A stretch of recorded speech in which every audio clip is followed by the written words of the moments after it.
नमस्कार, आप देख रहे हैं आवाज न्यूज। मैं हूं वीना सिंह।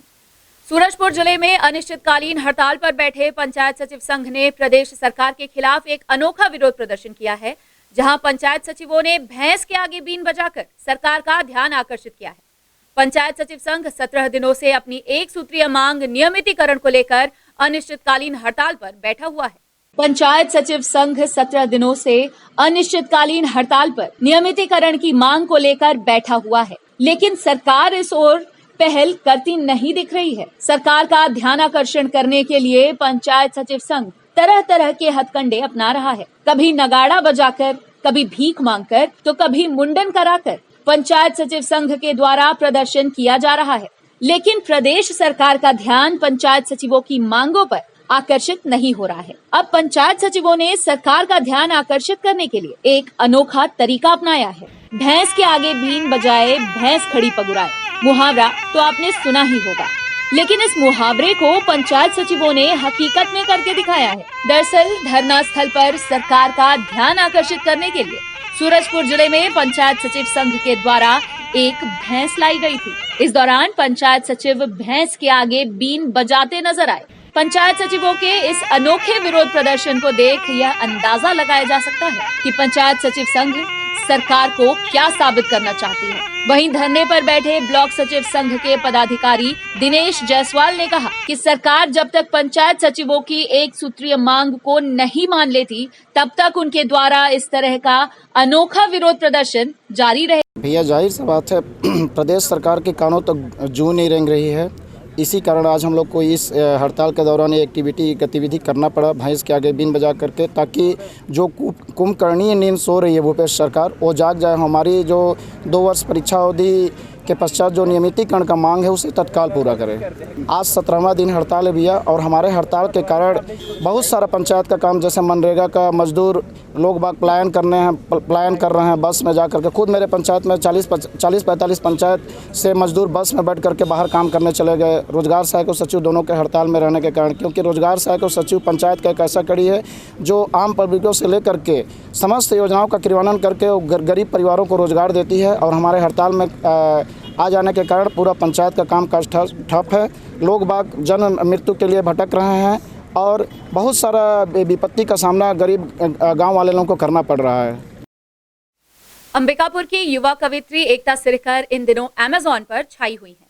एकता के द्वारा लिखित तथा मांडा पब्लिकेशन नई दिल्ली द्वारा प्रकाशित कविता संग्रह मैं तुम्हें यहीं मिलूंगी को पाठकों का अच्छा खासा प्रतिसाद मिल रहा है।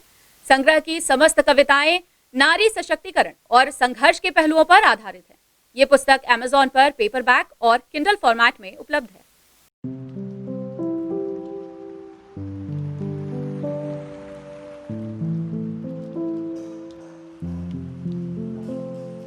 कम उम्र में ही अपने हुनर और अनुभव के आधार पर शहर की युवा कवित्री एकता सिरकर ने नारी सशक्तिकरण पर 45 कविताओं की रचना की है। एकता द्वारा लिखी गई इन कविताओं का प्रकाशन मांडा पब्लिकेशन ने किया है, जो अमेज़न पर उपलब्ध है। कविताओं से भरी इस पुस्तक का शीर्षक है मैं तुम्हें यहीं मिलूंगी। एकता सिरकर बताती हैं कि उन्होंने लॉकडाउन का सदुपयोग कर इन कविताओं को लिखा है। हालांकि कविता लिखने की शौकीन एकता ने कुछ कविताओं को 1 वर्ष पूर्व लिखा था। आवाज न्यूज से युवा कवित्री ने खास बातचीत की और किताब में प्रकाशित एक कविता को सुनाया। समाज में अच्छी औरतें और बुरी औरतें, इन दोनों के बीच में एक बहुत बड़ा डिफ्रेंशिएशन किया गया है। लोग मानते हैं कि अच्छी औरतें क्या होती हैं, बुरी औरतें क्या होती हैं। तो मेरी एक कविता है, उसका शीर्षक है बुरी औरतें, वो मैं यहाँ पे पढ़ना चाहूँगी। औरतों का अच्छा होना एक कटिबद्धता है, या यूँ कहें तो हृदयावर्जक प्रतिबद्धता। बुरी औरतों का गुणगान किया नहीं करते धर्म ग्रंथ, कवि और समाज। बुरी औरतें जो देखती हैं आईना कई बार, संवारती हैं खुद को और सोच लेती हैं खुद के बारे में एक बार। बुरी औरतें जो ठुकराई जाती हैं, प्रेम लोलुप होकर आए दिन ठगाई जाती हैं, अपने हक की लड़ाई लड़ती कोर्ट कचहरी और थानों में पाई जाती हैं। बुरी औरतें जो याद रखती हैं स्कूल में मिला पहला प्रेम पत्र या कि प्रेम का पहला प्रस्ताव।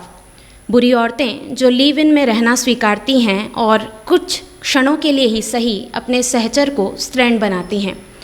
बुरी औरतें जो ठहाके लगाकर हंसती हैं भावों की अभिव्यक्ति में, वो देखती नहीं दिनांक दिन या स्थान। जहाँ खुलकर रोना हो वो रो देती हैं। शाम के 7 बजे के बाद भी वो घरों से निकलती हैं। बुरी औरतें जो कतई नहीं झेलती थप्पड़ घूंसे, रोज की प्रताड़ना, अनचाहा प्रसव या अनमना सहवास, और इनाम में पाती हैं फूहड़ लज्जाहीन हेय से उपनाम। बुरी औरतें जो खुद से प्रेम करती हैं, बुरी औरतें जो तर्क वितर्क और दूसरों से सवाल करती हैं, बुरी औरतें जो सबसे पहले देखती हैं यथार्थ। ये बुरी औरतें मुझे बेहद अच्छी लगती हैं क्योंकि बुरी औरतों का होता है एक सपना, अपने उसूल, अपने विचार, अपना भूगोल और अपना इतिहास। जैसा कि किताब का शीर्षक है, मैं तुम्हें यहीं मिलूँगी। अमृता प्रीतम हैं, बहुत बड़ी कवयित्री हैं। उनकी एक रचना थी मैं तुम्हें फिर मिलूँगी, उसी से कुछ मिलता जुलता ये शीर्षक है क्योंकि वो मेरी बहुत पसंदीदा कवयित्री रही हैं। और इस शीर्षक से ही मैं आपको बताना चाहूँगी कि हर वो महिला, हर वो लड़की, हर वो स्त्री जो इस समाज में रहती है और समाज के कई पहलुओं को उसे देखना पड़ता है, उसे कई समस्याओं का सामना करना पड़ता है, चाहे वो कोई माँ हो, बहन हो, पत्नी हो या बेटी हो। तो उससे संबंधित ही मैंने इस पुस्तक का शीर्षक रखा कि मैं तुम्हें यहीं मिलूँगी, क्योंकि ऐसी औरतों को हमें कहीं ढूंढने नहीं जाना पड़ता, वो हमारे आसपास के तबके में ही पाई जाती हैं, हमारे आसपास ही पाई जाती हैं। और ये कविताएं मैंने पूरी की थी लॉकडाउन में, और कुछ कविताएं जो हैं वो 1 साल पहले भी लिखी गई थी मेरे द्वारा, और लॉकडाउन में काफ़ी कुछ समय मिल गया तो मैंने उस समय का सदुपयोग किया। बचपन से ही मैंने आसपास ऐसी घटनाओं को देखा था, या कुछ घटनाएं मेरे साथ भी घटी थीं या मेरे आसपास भी घटी थीं जो मन में घर कर गई थीं, और वही सोच आगे बढ़ती गई। और इसके साथ ही साथ आपको बता दूं कि मैं जिस समाज सेवी संस्था में काम करती हूँ, हम वहाँ पे ऐसी बच्चियों के लिए, ऐसी महिलाओं के लिए काम करते हैं जो काम के लिए अक्सर बड़े शहरों में ले जाई जाती हैं, और वहाँ पे अक्सर ऐसा होता है कि उनको एक घरेलू बंदी की तरह रखा जाता है और उनका शोषण भी होता है। तो उन बच्चियों को जब हम रेस्क्यू करा के प्रशासन की मदद से लाते हैं यहाँ पे, और जब हम उनसे बातें करते हैं तो बहुत सारी दिल दहला देने वाली बातें हमारे सामने आती हैं। कई ऐसी घटनाएँ मैंने देखी, तो उन सब बातों से भी मैं प्रेरित हुई और मुझे ऐसा लगा कि इनके लिए भी कुछ लिखना चाहिए, और ऐसे शब्दों में लिखना चाहिए जिससे समाज की हर महिला, हर स्त्री अपने आप को इससे रिलेट कर पाए। सरगुजा जिले में लूट, चोरी, उठाईगिरी जैसी वारदातों में तेजी से इजाफा हुआ है। बावजूद इसके जिले की पुलिस अपराधियों पर लगाम लगाने में नाकाम साबित हो रही है। यही कारण है कि अपराधियों के हौसले बुलंद हैं। पुलिस की नाकामी का उदाहरण रघुनाथपुर पुलिस चौकी के पास बस स्टैंड में देखने को मिला है, जहां एक ग्रामीण दिन दहाड़े उठाईगिरी का शिकार हो गया है। रघुनाथपुर पुलिस चौकी अंतर्गत उठाईगिरी की एक बड़ी वारदात सामने आई है, जहां एक ग्रामीण दिन दहाड़े उठाईगिरी का शिकार हो गया। दरअसल ग्राम बटवाही निवासी एक ग्रामीण सोमवार को स्टेट बैंक ऑफ इंडिया से रुपए निकालने बतौली आया हुआ था। पीड़ित ग्रामीण ने बैंक से 2 लाख रुपए निकाले और रकम को बाइक की डिग्गी में रखकर घर के लिए रवाना हो गया। इसी बीच ग्रामीण रघुनाथपुर बस स्टैंड में फल खरीदने के लिए रुक गया। पीड़ित अपनी बाइक को फल दुकान के पास खड़ी कर फल खरीद ही रहा था कि इसी दौरान बाइक सवार कुछ युवक मौके पर पहुंचे और देखते ही देखते बाइक की डिक्की से 2 लाख रुपए निकालकर फरार हो गए। इसके बाद पीड़ित ग्रामीण ने घटना की शिकायत रघुनाथपुर पुलिस चौकी में की। पीड़ित की शिकायत पर पुलिस ने अज्ञात आरोपियों के खिलाफ अपराध दर्ज कर लिया और सीसीटीवी फुटेज के आधार पर उनकी तलाश में जुट गई है। अंबिकापुर मेडिकल कॉलेज अस्पताल परिसर स्थित पुलिस सहायता केंद्र के सामने खड़ी बाइक को अज्ञात चोर पुलिस की नजरों के सामने से उड़ाकर ले गए। वहीं जब पीड़ित को बाइक चोरी होने की जानकारी लगी तो उसने मामले की शिकायत थाने में दर्ज कराई है।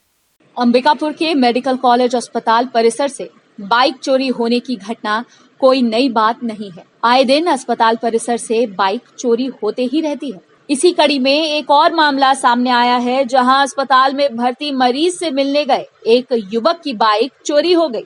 सुभाष नगर निवासी अमित वर्मा नाम के एक युवक ने मणिपुर पुलिस चौकी में शिकायत दर्ज कराई है कि शनिवार की रात अस्पताल में भर्ती अपने रिश्तेदार से वह मिलने गया था। पीड़ित ने अपनी बाइक को अस्पताल परिसर के अंदर खड़ा किया था। रात करीब 1 बजे जब वह मरीज से मिलकर घर जाने के लिए बाइक लेने पहुंचा तो उसकी बाइक मौके से गायब थी। इसके बाद उसने आसपास बाइक की खोजबीन की, लेकिन बाइक नहीं मिली। थक हार कर पीड़ित ने मामले की शिकायत थाने में दर्ज कराई है। पीड़ित की शिकायत पर पुलिस ने अज्ञात आरोपियों के खिलाफ अपराध दर्ज कर लिया है। खबरों का सिलसिला जारी रहेगा। लौटते हैं एक छोटे से ब्रेक के बाद।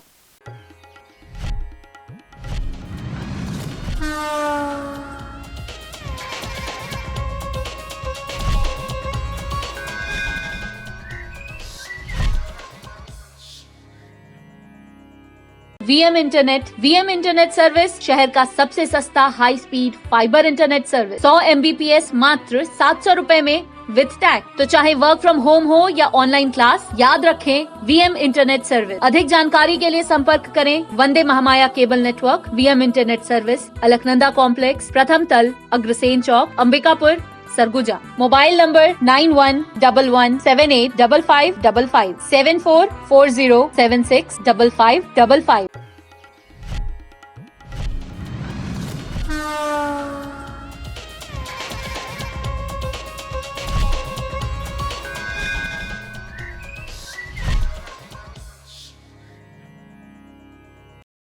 ब्रेक के बाद आपका स्वागत है। जशपुर जिले के प्रभारी मंत्री अमरजीत भगत और झारखंड के वित्त मंत्री रविवार को जिले के दौरे पर थे। जिला मुख्यालय में आयोजित एक धार्मिक कार्यक्रम में पहुंचे दोनों मंत्रियों ने दीपू बगीचा में पुस्तकालय का उद्घाटन किया। साथ ही सामाजिक पुस्तक का विमोचन भी उनके द्वारा किया गया। जिला मुख्यालय में बाबा भीखराम की 83वीं जयंती पर आयोजित कार्यक्रम में झारखंड वित्त मंत्री और छत्तीसगढ़ के खाद्य मंत्री अमरजीत भगत शिरकत करने पहुंचे थे। इस दौरान मंत्रियों के द्वारा राजी पढ़ा समाज का पढ़ा पूंप पत्रिका का विमोचन किया गया। इस कार्यक्रम में समाज के बाहरी लोगों को बुलाने पर समाज के कुछ लोगों में नाराजगी देखने को मिली। ऐसे लोगों का षड्यंत्र है कि पूप पत्रिका के माध्यम से हम उरांव जनजाति के बीच में घुसपैठ बनाएं और लोगों को भ्रमित करके सरना कोड जैसे धर्म कोड का मांग करने का एक बहाना है और हम लोगों का जनजातियों को फूट डालो और राज करो का नीति अपनाए हुए हैं। इस रामेश्वर उरांव हो चाहे अमरजीत भगत हो, हम लोग इसी चीज़ का विरोध कर रहे हैं क्योंकि यहाँ पर 2 ईसाई विधायकों को पवित्र पूजा स्थल में अतिथि के रूप में लाने का जो इन लोगों ने पंपलेट निकाला, हम लोग उसका विरोध कर रहे हैं क्योंकि ये ईसाई धर्म का विरोध हमारे पूर्वज लोग अंग्रेज़ों के समय से करते आए हैं। जतरा टाना भगत हो, वीर बुद्धू भगत हो, कार्तिक उरांव साहब हो, सबने विरोध किया है और हम लोगों ने भी इनका विरोध कर रहे हैं क्योंकि हमारा कस्टमरी लो रूढ़ी प्रथा के अनुसार हम लोगों को आरक्षण प्राप्त होती है और ये दोहरा लाभ लेते हैं। ये दोहरा लाभ नहीं ले सकें, इसके लिए हमारा ये पुरजोर विरोध है। आज तो कुछ शासकीय कार्यक्रम भी था और सामाजिक कार्यक्रम भी था और दोनों में शिरकत करने के लिए आए थे और समाज के लोगों का भी मांग था, पत्रिका का विमोचन था। पढ़ा पूप उरांव समाज की एक पत्रिका है, उसके विमोचन बुलाए थे। झारखंड से, उड़ीसा से मेहमान लोग आए थे और यहाँ छत्तीसगढ़ से हम लोग थे। किसान आंदोलन के समर्थन में कांग्रेस सेवा दल के कार्यकर्ताओं ने सूरजपुर जिले में ट्रैक्टर रैली निकालकर विरोध प्रदर्शन किया। इस दौरान सेवा दल के प्रदेश अध्यक्ष समेत प्रदेश स्तर के नेता शामिल हुए। सेवा दल के कार्यकर्ताओं ने कृषि कानून के खिलाफ जमकर विरोध किया। वहीं पार्वतीपुर से जिला मुख्यालय तक सेवा दल ने गर्मजोशी के साथ ट्रैक्टर रैली निकाली और केंद्र सरकार के खिलाफ जमकर विरोध प्रदर्शन किया।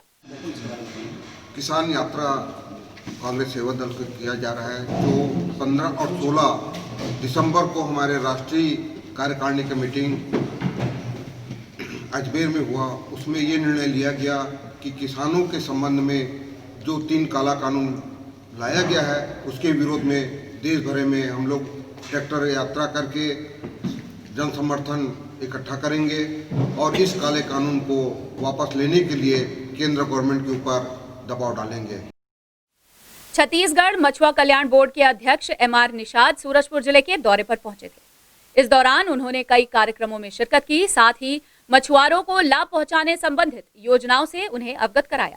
मछुआ कल्याण बोर्ड के अध्यक्ष MR निषाद ने सूरजपुर मुख्यालय सर्किट हाउस के सभा कक्ष में आयोजित प्रेस वार्ता के दौरान पत्रकारों से चर्चा की। इस दौरान उन्होंने मत्स्य व्यवसाय से जुड़े लोगों के हितों के लिए प्राथमिकता से कार्य किए जाने की बात कही। उन्होंने कहा कि मछुआ समुदाय के साथ समाज के अन्य वर्ग के लोग जो मत्स्य पालन व्यवसाय से जुड़े हुए हैं, उन्हें मछली पालन विभाग की योजनाओं से लाभान्वित किया जाएगा। साथ ही उनके जीवन स्तर को बेहतर बनाने के लिए मछुआ कल्याण बोर्ड कार्य करेगा।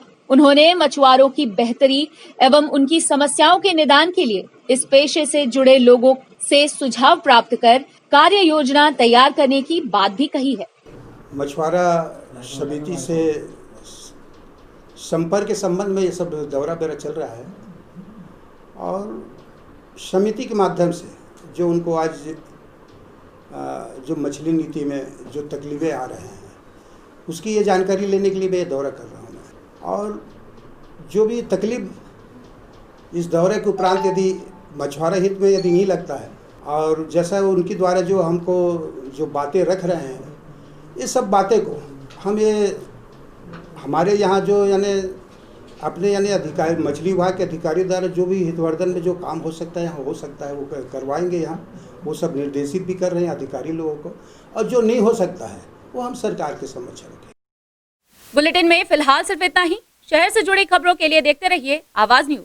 इस न्यूज के स्पॉन्सर हैं वीएम इंटरनेट, अलकनंदा कॉम्प्लेक्स, प्रथम तल, Agrasen Chowk, Ambikapur, Surguja, Chhattisgarh. VM internet service शहर का सबसे सस्ता high speed fibre internet service 100 MBPS मात्र 700 रुपए में विद टैग। तो चाहे वर्क फ्रॉम होम हो या ऑनलाइन क्लास, याद रखें वीएम इंटरनेट सर्विस। अधिक जानकारी के लिए संपर्क करें Vande Mahamaya cable network, VM internet service, Alaknanda complex, प्रथम तल, अग्रसेन चौक, अंबिकापुर, सरगुजा। Mobile number 9111785555 7440765555।